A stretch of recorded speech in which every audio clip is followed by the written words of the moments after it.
In the first two chapters of Lorcana, there was a big focus on running either some kind of steel variant or ruby variant deck because those were the colors that had removal. Well, as you enter into the Inklands, you see that a new meta contender in Emerald Amethyst, which doesn't run either of those other colors, is able to perform quite well. It does struggle a little bit against steel, but we've seen the tempo-based version of this deck, pioneered pretty much by Artifacts, do pretty well in big tournaments and even take some smaller or mid-sized tournaments along the way. It definitely is going to be a meta contender for your store championships, and people who know how to pilot this deck correctly and play through some of its bad matchups are definitely players that can take the whole thing, because this deck can be very powerful. One of the things that this particular combination of colors lacked in the past was enough power in order to keep dropping threats on the board. With the release of the Ursula Deceiver of All and the combination with Friends on the other side drawing you 4 cards, it ensures that you have enough steam to push through whatever your opponent might be removing your threats with, because you can just refill the board and kind of just continue to quest for game. Here in this version, you can see me valuing a little bit of board control. I'm running a bit of different variation from what you've seen, like with Befuddles, and you'll see some other interesting tech cards like Bippity Boppity Boo and Bosses on a Roll, just for extra songs to utilize with the Ursula here. But I'm going up against Steel Song, and even though I was on the play, this is still one of the decks that give Emerald Amethyst a lot of trouble, because again, those Steel Songs can really disrupt your gameplay. Before you get your advantages off of like Flynn Rider questing for 2, Cursed Merfolk, or Ursula Deceiver of All being able to sing, they can definitely remove your threats with things like Let the Storm Rage On, Strength of the Raging Fire, Along Came Zeus, etc. Now you do have some way to combat, and of course grab your swords, but you do have some way to combat this with the help of the Ursula Deceiver, the regular 2-drop that allows you to rip a song from the opponent's hand, and sometimes that can be enough to slow them down long enough that you can kind of generate your game plan and just get out too far ahead for your opponent to catch up. In this version of my opponent's deck, though, they are on the Pride Lands Amber Steel Song, and this is a version that has been getting a lot of popularity. The person who won the big 8K in Georgia, I believe, I think I called it Ohio last time, but yeah, it was Georgia, I guess. They switched over to the Pride Lands version. They did fairly well in the Theabesti tournament, but yeah, it's interesting to see that these different variations of Steel Song are popping up, because it makes it a little bit harder to prepare for this particular matchup. Regardless, though, why this match can also be hard is because, as I just mentioned, if you're aiming to draw cards and keep your hand flush so that you can continually drop threats, even though they get removed from challenging or from, removal songs or whatever, if your opponent does eventually Whole New World you, all that advantage is gone, and they likely, as they remove your threats, have a developed board while you don't. Yes, you might have a lore advantage, but once Steel Song kind of gets rolling, you basically have no way to slow them down. You do play Mother Knows Best and things to kind of just stabilize the board so you can kind of push through for the final lore, but you don't really have ways to deal with a wide board, especially against decks like Ruby Sapphire or Ruby Amethyst once they start dropping those endgame heavy hitters. You just have to hope to outrace them. So that is one flaw of the deck, but given that Lorcana is still a fairly simplified game where you just have to kind of turn cards sideways to win, and the limited interactability, this is why this deck is continuing to see success, because even into the mid and late game, which we're getting to now, you're not necessarily at that much of a disadvantage, because again, with Amethyst in your back pocket, you can drop things like Goat and other non-questing sources of lore in order to close out the game if you can't keep something in readied state, assuming it keeps getting removed with Steel and or Ruby cards. And this is why Steel and Ruby were so popular for the longest time, right? And that's why I said in the beginning of this video. Here you can see, though, my opponent is trying to dig for a Whole New World most likely, but we've emptied out our hand. We're trying to deal with the Pride Lands, as well as keep the opponent off of any kind of major board development. And you could argue that approach to playing this deck is wrong, because you do want to value questing, not necessarily control, even though Amethyst is a little bit of a control color. Things like Cloud Kicker and Mother Knows Best, right? They're tempo disruptors, but they're technically negative card advantage, if that makes sense. If you're using them in the traditional sense to bounce your opponent's stuff, because you're not really removing something from your opponent, right? They still have the resource in hand. They can just replay next turn. You're just slowing down their development. And so you're technically at negative card advantage, because once you play those cards, well, in the case of Mother Knows Best, there's nothing really else to do with the follow-up. Like, you just lose the card afterwards. And with Kit Cloudkicker, he essentially becomes a 2/2 body on board that quests for 1 after that, right? Ursula Deceiver, same thing. If you don't hit a song with it, you get Hand Knowledge, but it's a 1/3 vanilla body on board. So this deck can be a little hit or miss. I think that it does struggle into Amber, Ruby, Mufasa, but against other slower control decks and even certain steel decks, you can definitely put in a lot of work. Against other aggro decks, I think this deck usually should have enough gas to outplay them, because, you know, in that race, you should have more resources to go off of. Speaking of which, down comes the Robin Hood from my opponent, and this is a card that was designed really to slow down aggro. It's such a powerful card because now they can start removing my board while gaining lore, and they're already ahead in the lore, so it just puts me on an even slower time or a slower clock in order to win the game. They top deck yet another Pride Lands, and I'm like, okay, at least I have Crab in order to deal with this. And this is why you want to play Crab in this deck, because things like Queen's Castle and Pride Lands, and, you know, I guess those are the only main problematic locations that you run into. You need ways to like instantly deal with them, and the Crab is definitely one of the ways you can do that. But I can also opt to take out this Robin Hood, which would give my opponent a draw, but that's probably okay. You can see me, okay, no, we're going to go for the taking out of the Pride Lands first, I guess. With no song to sing with Ursula, we're just sacrificing her to the Pride Lands in order to get that off the field. And we're going to accept the fact that the Robin Hood is going to challenge into something, probably our Ursula.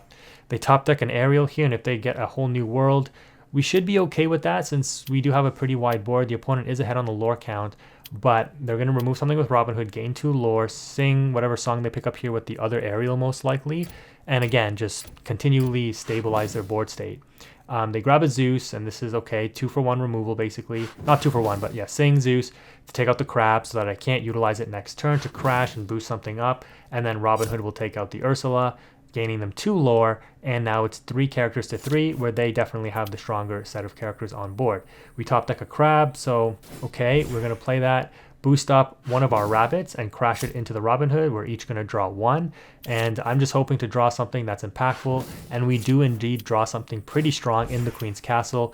We're going to go ahead and ink the Ursula, because at this point my thought process is I don't really care too much about Ursula singing Friends on the Other Side. I'm going to bank on this castle being my draw engine now, and it is going to be good enough. So we take out the other Ariel and we put 2 characters on the location. There's nothing really the opponent can do to out this location this turn, so it's pretty much a guaranteed draw 2. They'll probably crash their Ariel into the Ursula to prevent me from drawing an additional card, which is good because if they do have a song, they're going to opt not to play it in order to value their Ariel to take out the Ursula, because why would you play like a Strength of a Raging Fire, let's say, when you can just crash the Ursula? So, I mean, I guess that makes sense, but if they don't have Strength, then they're going to be using the Ursula anyways. The Ariel anyways, I mean.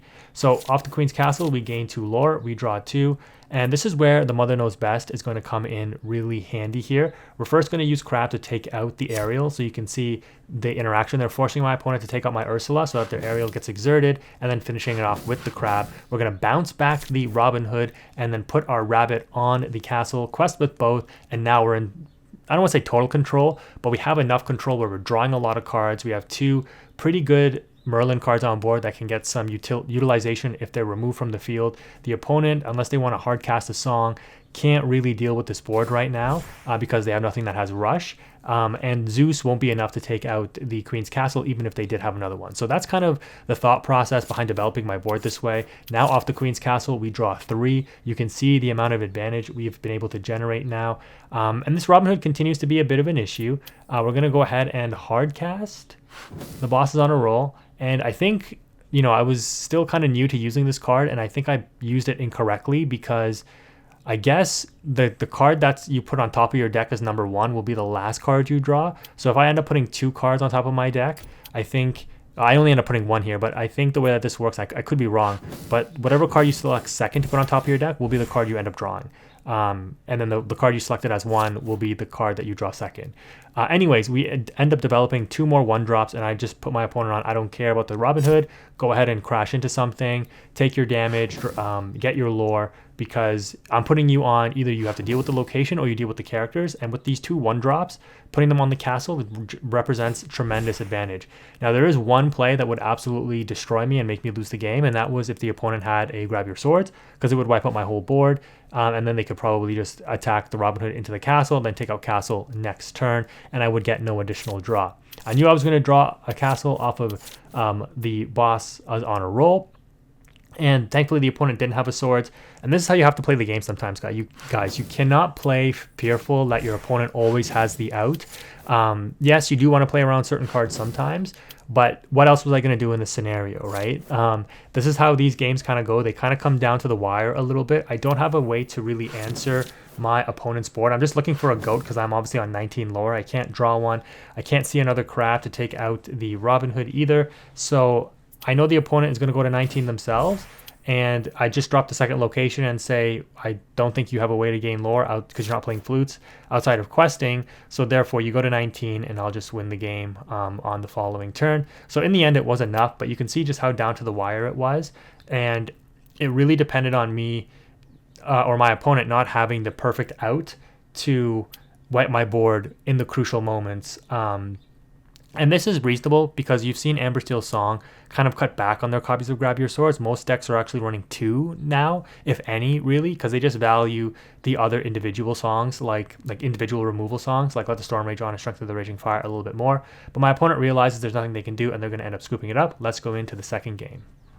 All right, so in this second matchup, we're going up against what is also considered to be one of the tougher matches for this Emerald Amethyst deck in Emerald Steel, for the same kind of reasons that Amber Steel gives this deck trouble, in that the Steel songs that they play in their deck can really slow you down, and your draw engine that you use with the Amethyst cards can technically be wiped out if they are playing like either a discard package like with Bucky's and or Prince John's. We've seen both iterations of the Emerald Steel deck have success and be meta, or just the Whole New World packages where they just end up dumping their hand in Whole New Worlding, so all that advantage you gain with Amethyst is just kind of thrown out the window. Then all it really takes is a couple of Grab Your Swords and you're just kind of, done and dusted.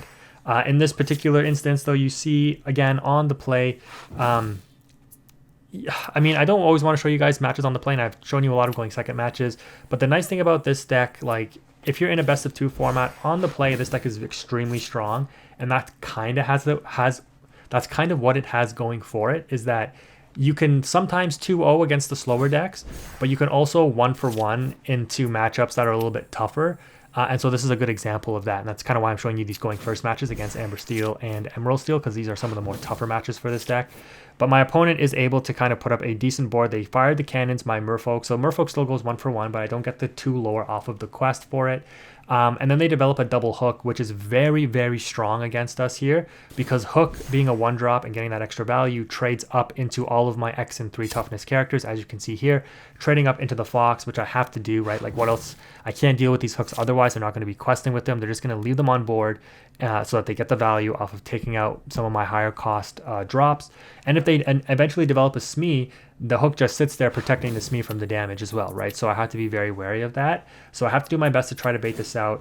We're going to opt to develop a goat here to progress our lore count and exert our rabbit. So if the opponent wants to crash Tinkerbell into rabbit, that's fine. We take out the Tinkerbell next turn with the goat, assuming they don't take out the goat with another spell or something, or another Tinkerbell drop. Because if they took out rabbit with Tinkerbell, they could deal 2 damage to goat, but it wouldn't take out my goat. Instead, they opt to crash the hook into the rabbit, and sure enough, just like what I said, they do indeed have the Smee. So at least in this scenario, they don't get the protection from the hook on the Smee. So when they quest with Smee, they'll take the damage. Now, I'm in a bit of a weird situation here. I'm going to opt to develop this rabbit to continue to draw, because my thought process here is I need to slow them down a little bit. I develop a Chernobog followers, which means I'm not going to quest, because the Tinkerbell taking something out would then just instantly out the Chernobog followers.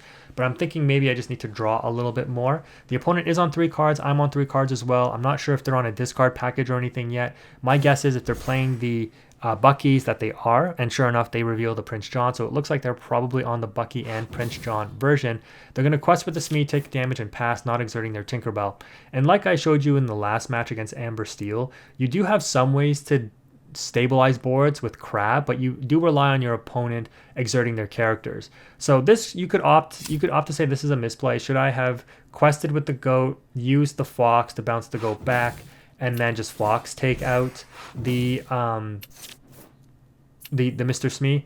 Instead here, I opt to value the cycle of the rabbit in order to draw extra cards, and I don't quest with the Chernobog to banish and draw. With the Prince John on field, I am a little worried that I should probably aim at this, like just playing out my hand so that they don't get any value off Prince John.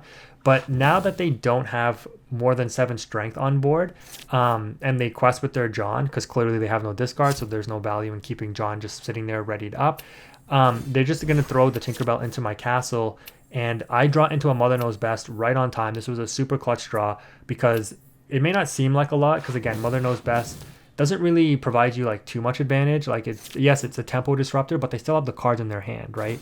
But it slows them down long enough that I can now gain 2 lore off of this location. So it gets me to 11, and I'm going to be able to draw 2 cards. The opponent, instead of just dropping Tinkerbell straight up, they just end up dropping Morph and shifting it again for some reason, but that's fine. We're going to be able to draw an Ursula Deceiver and a Crab. And I'm going to put the opponent on, I'm going to make you decide on if you want to wipe out my board, which they definitely can do. They have another Tinkerbell, so even like stronger to drop it, take out my Fox for free off the 1 damage, crash their Tinkerbell already on field into my rabbit in order to take out like an Ursula Deceiver of all that I just put down, because Tinkerbell will deal 1 to everything, and then the second Tinkerbell taking out the rabbit will deal 2 damage to the Deceiver.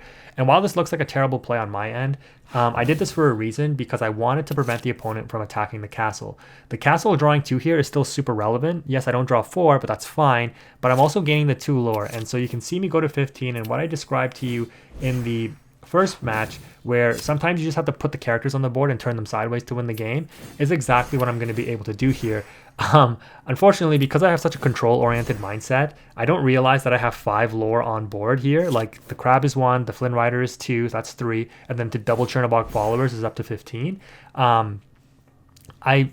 don't quest with anything here. The opponent ends up taking up the location with the Tinkerbell, and I'm thinking like, how am I going to out your board? You have 1 card in hand. I just want to out your location now and your Tinkerbell here instead of just questing for game. Because honestly, in the moment, I didn't realize I had game on board. I didn't realize I was on 15 lore, but this is why it's so important to make sure you're in the right mindset when you're playing a deck, and you are focused on what the objective is. So here you're going to see me do some random stuff in order to out the opponent's board. I guess it's not necessarily a bad thing to show you, because it just shows you like, you know, a board state is like a puzzle and you just want to try to solve it. And so in this instance, I use Crab, throw it into the Fang, bounce the Crab back with a Snake in order to boost up the Chernobog followers, throw that into the Fang to take it out, and then redrop Crab to boost up the second followers to make it 5 strength to swing into the Tinkerbell and take it out, and I out the entire opponent's board, and they just end up scooping it up.